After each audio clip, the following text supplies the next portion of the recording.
Have you ever considered quitting comedy in your 30-year career? I want to hear something dark. Yeah. I'll tell you dark. I was going to insure the shit of myself and kill myself to leave much money for my wife. Really? Yeah. Like recently? Probably before the pandemic. Because I was just in a dark place. I was just in a dark place, and I was just like, I'm 52 now, so I was about to turn 50 or something like that. And I was like, I was stuck at this medium to mediocre. I was struggling to get work. I was struggling. hot breath. Welcome back, Hot Breathiverse. This is the show where you learn comedy from the pros. I'm your host, comedian Joel Byers. And our guest today is coming back for a second round. His first time we had him on back in 2019. We talked about his whole journey from starting comedy back in 1994, all the sacrifices that got him to where he was at that point. After Hot Breath, he blows up on social media. It's coincidence? Maybe he got the Hot Breath bump here. But all that being said, he actually blew up on social media doing what he used to get fired at shows for doing, which is crowd work. And we're going to learn all about it at 1 a.m. here in Atlanta, Georgia. Ian Bagg, welcome back to the Hot Breath. Joel, good to see you, my friend. You just turned it on right there. I appreciate that. Sorry, I didn't mean to. No, you're good. You don't have to do crowd work. I was very quiet for a while, and you're like, oh God, he's going to be horrible. And then I said, okay, let's do this. No. Come on, Joel, let's do this. Let's give the people what they want. I'm so grateful you did this. Honestly, it's 1 a.m. and you got into town today and you just did 2 shows. So thank you. I was just talking to a couple of the waiters that do stand up at the club about that, and I said, yeah, my brain is a little bit dead after a travel day and 2 shows. Mm-hmm. But I said I'll go see Joel to do a little bit of talking, and it's fun. It's worth it. Yeah, well, I appreciate you giving back to us up and coming comics. Whatever, you bunch of douches. But congratulations, dude. Like, I don't know when the moment happened when you popped, but like on your YouTube, it was about 3 months ago when like videos started to take off. What's happened here, Ian? What happened to you? Well, I'm fantastic. No, that's what I'm. This is 30 years in the making. Yeah, is what I'm saying. Yeah, people don't need to understand that part as well. Well, the social media thing is just in September, October last year, I fired everybody I worked with except for my booking agent. Huh. And I just kind of floundered for a bit, but I knew that what I could do, I didn't need to be paying anybody else to do, right? So, I just kind of started looking around, and I had a couple friends say, you need to meet this person. So it was a kid that cut clips, that loves stand-up, that worked in a social media house. So I was like, all right. So I met him. I met him twice, and we ended up working together. And January 1st is when we started doing work, when we first started posting things. Of this year? Of this year. Okay. So on January 1st, I had 20,000 followers on Instagram, 5,000 followers on YouTube, 20,000 followers on Facebook, and probably 2,000 followers on TikTok. Yeah. So, and now we're up to about 380,000 on Facebook, about 195,000 on Instagram, and 220,000 on YouTube. It's kind of crazy. How does it feel after all the work you've put into this? Feels a little surreal. Yeah. It feels really good. Like I'm not gonna lie, I'm a little disappointed in the numbers this week. The numbers, the people who've been showing up at shows have been packed, selling out everywhere, and it's been insane. So it's been really nice. It's just fun. It's just fun having these people show up to do see what I do. So yeah. Well, the first show was sold out. It seemed close. But I want both. I want both. I want all 4 sold out. But that's the interesting thing about comedy, and that's why I wanted to come and watch both shows before we did this. One, just to see the shows and compare the two and how different they are. But then also of like, okay, what does a comedian have to do? Like, you're blowing up, like you said, you're selling out, but then where's the gap that the late show, you're still like, this is a late show. It's the markets. It's me now having to learn how to sell what I've sold online, turn that into ticket sales. Like right now, I'm not putting that much into marketing my shows, right? So now my next step is marketing my shows. So the people that follow me and that see me are buying tickets to see shows. So that's the next step. And people are flying in to see you. Yeah, that was crazy. Like both shows. Both shows, people flew in to see you, dude. Yeah. St. Louis, Florida. Cocoa Beach, Florida? And then Chicago. Was that what it was? St. Louis? St. Louis. Or you said St. Louis? St. Louis, someplace else. I can't remember, but I was just like, huh.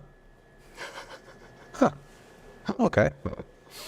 So when did you fire everyone? I'm sorry, what year? When did you say? It was September, October of last year. So 2022. Oh my, what made you fire everyone? After the pandemic, I realized only you can create your own destiny. Mm-hmm. And you can create the heat. And what I've learned in the last year is social media has given me the ability to take my product to the people without the gatekeepers being involved. So in a weird way, where me and my people have found me outlying. So I'm an outlier, or whatever they call it, right? Mm-hmm. I'm not doing it the normal way, but I am, because I'm using social media, and social media is helping me. But those people that you hire for managers and agents have to have something that they can service. I didn't have anything for them to service, so I was paying them something that wasn't helping my product build. I took that money that I was using on them and put it into this kid cutting clips and helping me put stuff out, and that's what changed everything. It's just, you literally just like, I just replaced the old basically industry formula with a kid who can edit. Yeah, 25-year-old kid that can edit and knows when to tell me to put things up and knows the social media. Like, we're going through something right now. I'm shadow banned on Instagram. What happened? I think I got into it with a couple different people that were sending hate, and then they complained.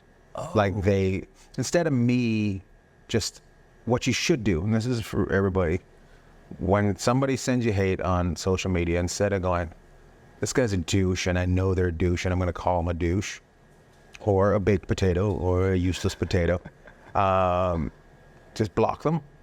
Don't let them see your content and move on. Just mute them, whatever you have to do. Just move on. You don't win, and if you respond to them, it's now you're considered the bully, even though somebody's come onto your page and told you, that they're going to kill you, they're going to kill your family, stuff like that. Oh yeah, I've had stuff like that being said because they didn't agree with jokes and I was just like, step up, buddy, kind of thing. So, but you can't play that game. It's a game that you can't play. And as a comedian, as a kid that played team sports, I'm really good at retaliating, and retaliating gets you in trouble. So you have to deal with it, and you just have to get them out of your life by saying, my stuff is for the people that enjoy it, not for the people that want to complain or hate it or whatever. It's not for them. And there's so many more people that like you than hate you. So I've done this learning for you. So please take it and enjoy it. Just delete and destroy without touching them. So these people would say, I want to kill you, and you were like, bring it on? Yeah, and then they say something, and then I just turn it around on them, and it was like, and I would use certain words that would upset them, and I was just like, no, you just gotta, yeah. But I don't know anybody. As I've learned over the last 6 months, you're gonna get those people. Everybody gets those people. It's not just you, and it's a weird thing because as a comedian, you're used to being able to disarm and destroy or get somebody that isn't enjoying themselves to move on. And with social media, it's tough. You have to block them. You have to mute them. You have to get rid of them. And it's a weird. I'm gonna sneeze in a second, but I want to sneeze. But go for it. Okay, well, maybe in a bit. Maybe look into the light. Maybe that'll help. Trigger. Okay. Anyways, so you gotta, because you're panicked, right? Sorry, I lost my mind track there. 2 shows, had to sneeze, got lost where I was. 1:30 in the morning. You have to not take the high road, but you just can't. It can't be part of it. Mm-hmm. You have to just make it disappear, and that's the only way. And I know I was going to say, Instagram, Facebook, and I think even YouTube. Well, YouTube's even weirder. YouTube, you can't block people. Did you know that? You can't block people. They've taken away the ability to block people. Oh, interesting. You can let them not be able to comment, but you can't block them. It's bizarre. I'm just like, well, thanks for sticking up for the person that's making the content. But they ask you on Facebook and Instagram, if this person creates another account, would you like to block that account too? I'm like, well, yeah. Yeah. I don't want to deal with the same thing, but with a different name. This is stupid. I'm like, yeah, the kids that run social media, the big companies, are really useless potatoes. Like, Oh, that's why they shadow ban you. You're like, well, the people that made this free platform that's helped me to sell tickets. oh, trust me, it is. Ass, gas, or grass. Nobody rides for free, but Oh, yeah? yeah, making money, giving people free content is you're not giving them free content because they're going to give their email and they're going to have information and they're going to be followed, right? So they're not doing it for free. Second of all, they're using you. They're paying pennies on the dollars for your content. So they're giving you, no, not really. Yeah. So it's give and take, and you have to follow their rules, which sucks. But you have to follow their rules about what you're putting on there. So I've actually started a Patreon where people can come and see unedited stuff. So because there's certain words, like we've said, you have to use unalive instead of certain things. And I'm just like, yeah, I've heard that's that just too. ridiculous. Mm-hmm. Like, it's just ridiculous. Come on, we can deal with it. We can all get it done, people. But as a comedian, like, I mean, I've literally been looking at my photo album just like, all right, well, I've got to post something. And I'm just like scrolling my photo. I'm like, well, I got to post a video. I've edited stuff and then never put it out as well. Like, I haven't overcome that barrier of just like, you just got to throw it out there and just see what sticks. I was very uncomfortable at the beginning of just him sending me stuff and saying, put this out. And I'm like, well, that's not even the funny part of the joke, right? And he's, let's just do it. And I'm like, okay. And I had to follow my advice. And that is most resistant to change are the first to be left behind. So I had to follow myself to not resist. Now I'm resisting a little bit more because I know a little bit more, because as you grow, you always learn a little bit more. So now you're like, okay, this is where the funny should go. The funny's right here. And then I teach him a little bit too, right? So, yeah, what are you learning about social media? Because, I mean, if you look at your YouTube, like, you have great titles and thumbnails and like are there certain clips that are styles? Like, what are you learning here? I'm learning that thumbnails are like a movie poster, and that you have to spend money on that movie poster, and that's on YouTube. I'm learning shorts are very important and get you the people to watch the long form videos. I'm learning that the tags, I haven't learned anything about the tags. I'm still confused by the tags. I'm learning that titles have to catch them and give a little bit of information of what's going on in the thing, but it has to be misleading as well. And I hate it. Like the titling part, I hate, because I'm like, well, that's not what happened. And they're like, just, do you talk about this a little bit? We have to use that. And I'm like, okay. So, yeah. Yeah, and like on your most popular videos are like, one of them is like wrecked the front row or something. Like, there's like these action words in there. Yeah. Yeah, and then it's like got a girl in it, right? And then me with a shock face or something like that. Yeah. Yeah, it's interesting. Yeah, it's interesting. It just kind of, but who hasn't been to a movie where they thought by the poster it was going to be about something else, right? Right. Yeah. So it's the same thing, but at the same time, I would be more. I remember being a kid and going to movies and going, oh, the only funny part was in the trailer, right? Right.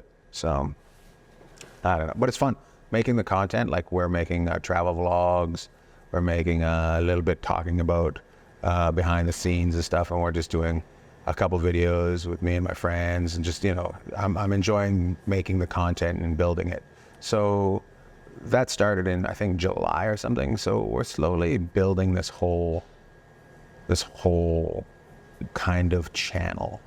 Yeah, that's what I've noticed is it's gone from just stand-up clips to like there are like you reacting to certain things, or and you brought your friend on for the most recent one, like reacting to negative comments about you and things. So yeah, are you guys doing like almost like a production team? Do you have like production meetings and you're brainstorming ideas and different variables on shows? We do. So we film once every 2 months.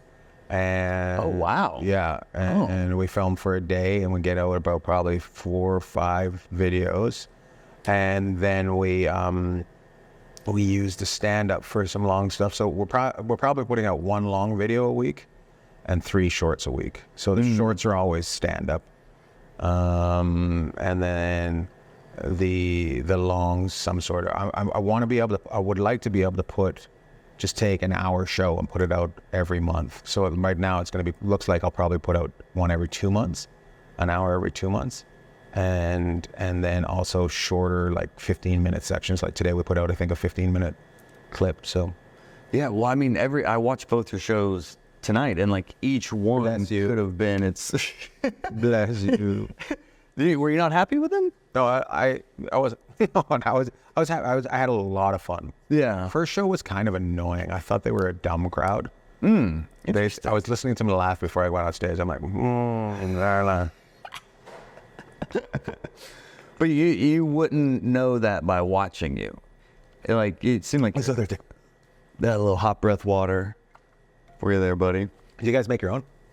This is Georgia Mountain Spring Water. Fontis is the company, and they do like labels. That's cool.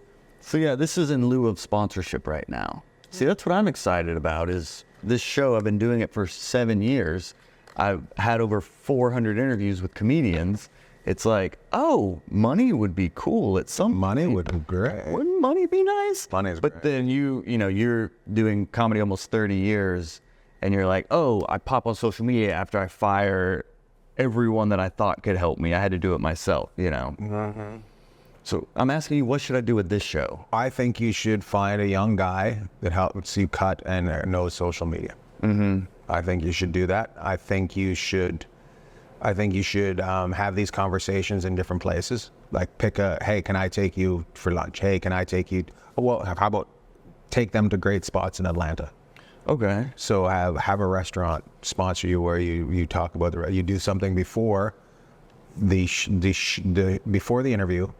You show off this. You show off this. They have this. They have that, and you show it to the comedian, right? Oh. So and now you take those and you turn them into clips, right? So you put out clips and then you put out the full. So it could almost, even if there's like a cool like hip putt place or hip bowling, like something kind of like a Hot Ones where you're doing 2 things at once maybe, but it's showcasing this Atlanta. But okay, yeah, multitasking beyond, because I've just been sitting down with comedians talking about comedy for 7 years, and I was like, well, it'll go eventually. It will, but what separates? And we talked about earlier. You want to make this a show more than a podcast, Right. So your show will be the clips. It can still be a podcast. Take that and do it, and then it's you got a couple like, hey, I need an hour out of your day, half an hour for the interview, half an hour for you to do a couple things with me. Film that, do it, see it. It's gonna take. I would use some locals for the first one. Gotcha. So you can figure out the timing of it. I would figure out the best things for the best comics, like something that'll hey, you want to do this? And I'm trying to think about something that maybe you know somebody that's with the Atlanta Braves, and it's knocking balls, hitting balls at the baseball park or something like that. Okay. You know what I mean? Yeah. Maybe that's what it is. You get involved with the Atlanta Braves and comedy or something like, and that's what you do. But there are a lot of shows where it's just two guys talking. So how do you separate yourself from them? And I don't know if any of this works. I don't know. Like, this might be the way. This might be the way, and it just all of a sudden clicks, right? But you have to put out the shorts to get people to go to the longs. Gotcha. Yeah, that's what I've been trying to figure out with more consistency with, the short form stuff. I'll put out the long form podcast and the video, but the short form, the editing and sitting down and actually doing that is, because I think I've come to grips with, like, I'm cool with this show being the vehicle where I find momentum, and stand up is something I just continue to do and continue to get better at and develop at. I think for a while I had an ego of, like, but I'm a stand-up, and I need to make sure that stand-up, but at the end of the day, it's like, I mean, if this show is what takes me to where I'm trying to go, then I'm fine with that. Yeah, if it helps you do something else, absolutely. Don't pigeonhole yourself. Don't just think, okay, this is it, but you have the ability to do whatever you want. So maybe it's you starting a Patreon channel and you get 150 to 100 followers, and these people that love watching this, that learn watching this, pay $5 to $10 a month to watch this, which is a coffee or two, but it gives you money to make the content. So therefore the content gets better. Right. So I appreciate you sharing those ideas, because it is interesting to see just the diversification of your content has been really cool to see, and the evolution of it. So it's thinking of, all right, well, there's one format, you can start to mix it in, like you said, like an actual channel. Yeah. Which is interesting. Yeah, you got time to watch it. I want to watch his travel vlog. I want to watch him with stand-up. I want to watch how he ended up here. So. Have you ever considered quitting comedy in your 30-year career? I'm sure, but you never took it actually seriously, I guess. Of like, I'm actually done. I want to hear something dark. Yeah. I'll tell you dark. I was going to insure the shit of myself and kill myself to leave much money for my wife. Really? Yeah. Like recently? Probably before the pandemic. Cause I'm 52 now, so I was about to turn 50 or something like that. And I'm just like, oh, I gotta be concerned about somebody else's. So I was just like, I was trying to figure out how to like do it so she would get much money. How were you Googling it? How serious is this? I was just in a dark place. I was just in a dark place, and I was just like, I was frustrated and it wasn't just about me, but it was about me. It was just like, what can I do to make sure people I love are taken care of?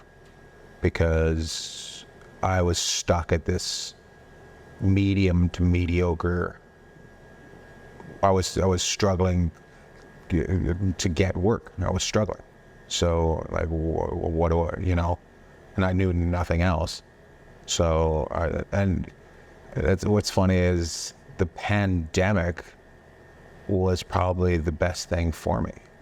It let me sit back and reevaluate and take time off the road and figure out, see different things and not be worried about, just kind of getting back to that when you're 20 and failure is not an option, but it's not an option, but it's the only option.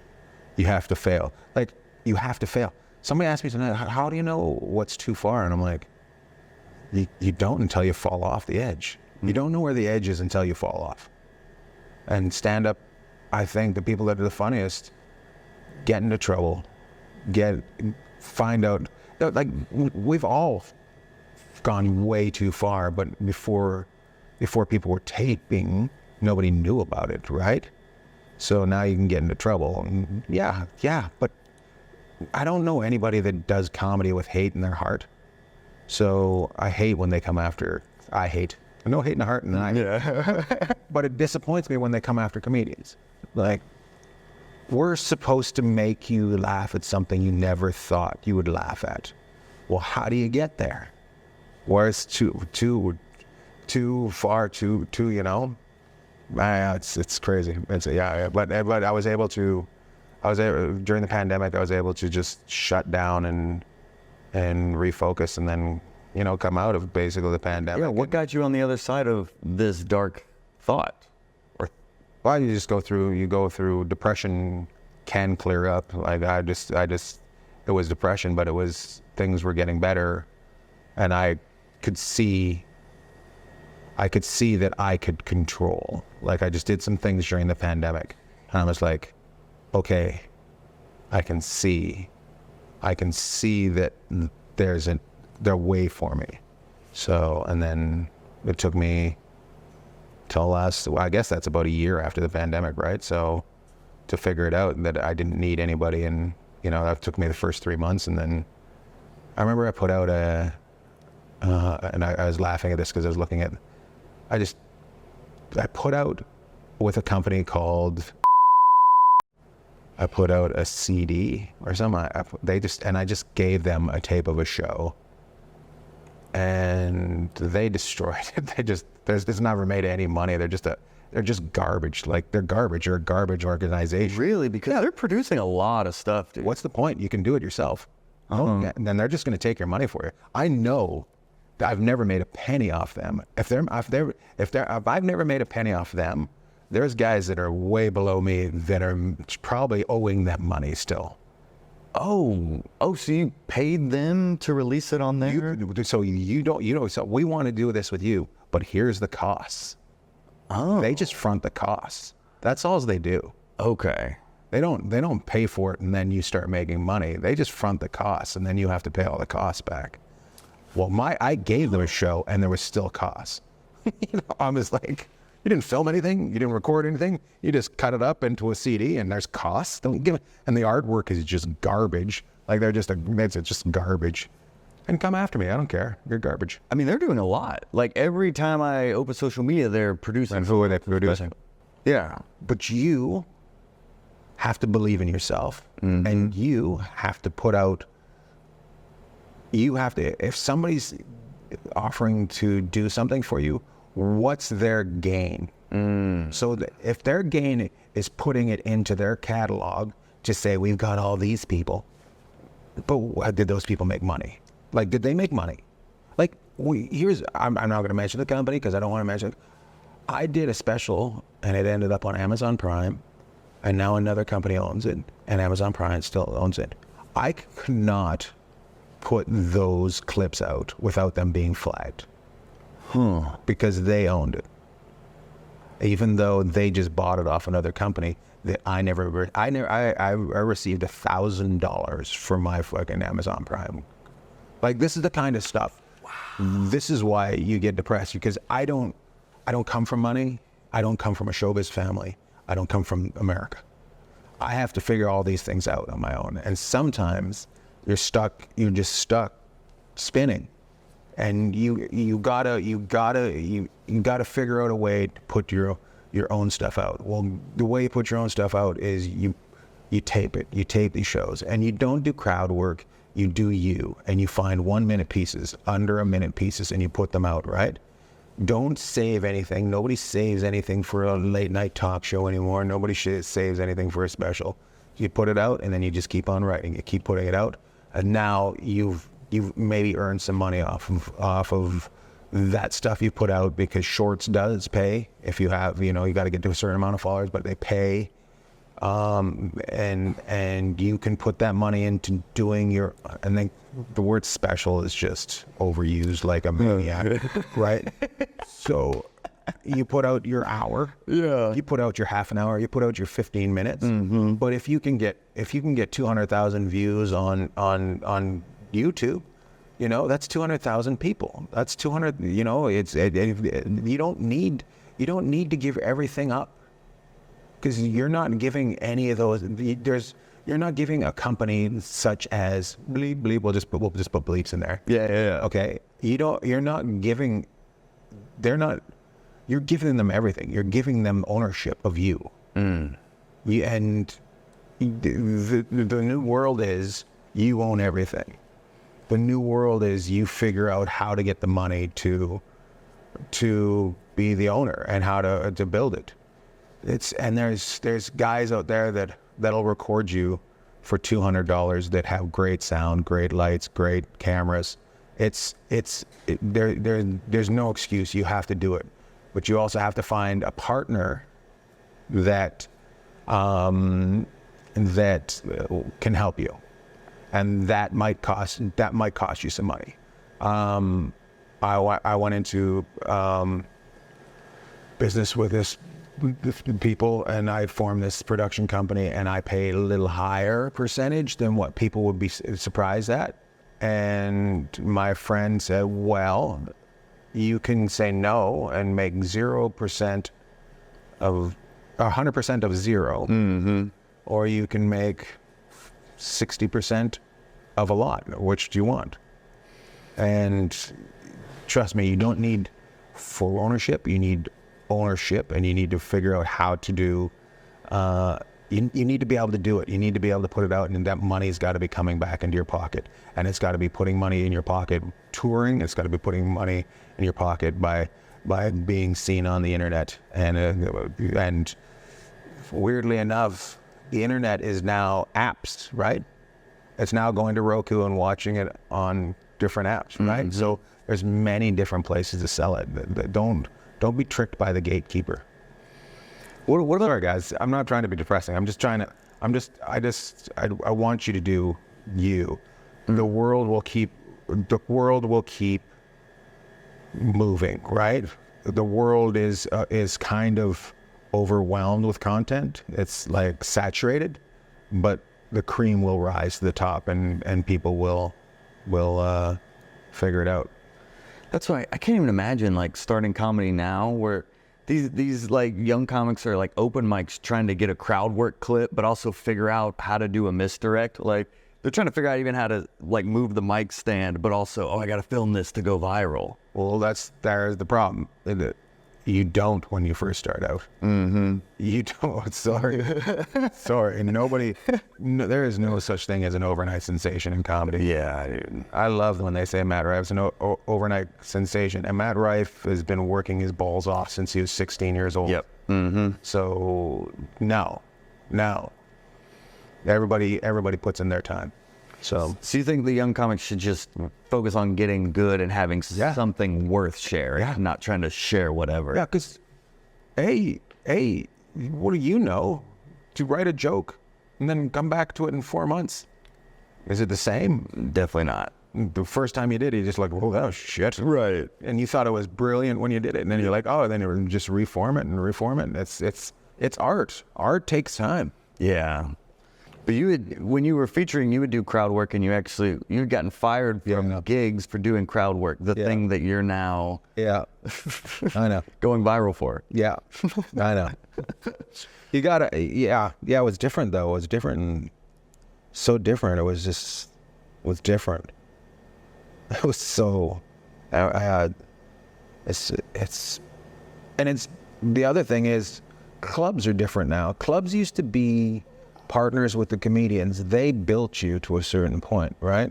The clubs were so strong with the talent that people showed up. If they showed at a comedy club, they were going to get a good show. It might not be for them, but they knew they were getting a good show because the way it was curated was talent. Now it's what can put butts in the seats. And I hate to say it, but some TikTok kid sells half the seats, and then half the seats go to people that want to see comedy. You're gonna have half the crowd that say, I never want to go back to that place again. That was the worst. They don't know who the TikTok kid is, right? So they're four walls. They're basically four walls, and we're now taking all the responsibility on ourselves to make sure that the seats are all sold. Whereas before, they had a marketing team.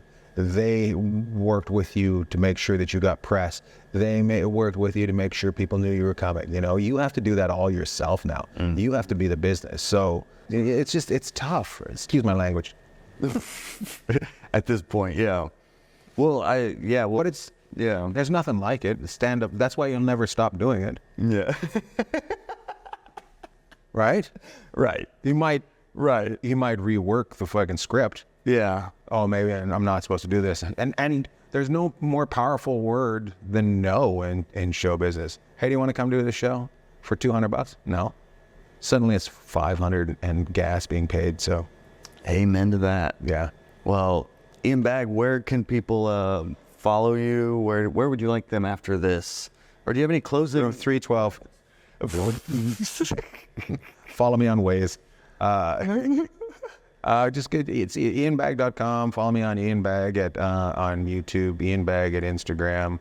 Yeah, it's Ian Bagg all over the place. So I like even though I'm in a fight with Instagram right now, I like it. I like it the best. YouTube's fantastic.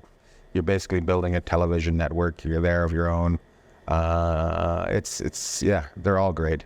They all have good things. They all have bad things. Like I love watching TikTok. I hate posting there, but I love watching TikTok. I haven't gotten into it. I have an account, but I don't get on there at all. Like a bitch. Yeah, well, yeah, they spend a lot of money to make sure that the algorithm is Yeah. da-da-da-da. Yeah, don't be tricked by the algorithm. So, But follow Ian. Yeah. And follow us too. Subscribe to our YouTube channel too. yeah, subscribe, like, and share. Ian Bagg, thanks for being on Hot Breath. Thank you, buddy. Awesome. Two white guys, high five. Yeah.